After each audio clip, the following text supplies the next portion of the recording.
Hello all, welcome back to my channel Aaryahi vlogs and tips. మా చిన్న పాప పుట్టు వెంట్రుకలు తీయడం కోసం మేము సింహాచలం సింహాద్రి అప్పన్న దగ్గరికి అయితే వెళ్ళాము. దర్శనం చాలా బాగా జరిగింది. మేము శనివారం రోజున వెళ్ళాం కాబట్టి రష్ అయితే కొంచెం ఉంది. సాయంత్రం అనగా వెళ్తే దర్శనం, గుండు గీయించడం అంతా కంప్లీట్ అయ్యే వరకు రాత్రి అయితే అయిపోయింది. మా పాప అయితే చాలా ఏడ్చింది. నైట్ టైం ఇలా లైట్ డెకరేషన్స్తో గుడి చాలా బాగుంది.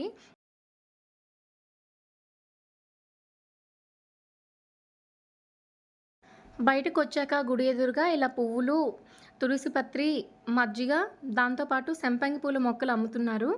నేనైతే రూ. 50 చొప్పున 2 తీసుకున్నాను. ఇంటికొచ్చాక ఇలా కుండీలైతే వేశాను. సంపంగి పూల వాసన చాలా బావుంటుంది కదా! నేను పసుపు రంగు సంపంగి తెచ్చుకున్నాను.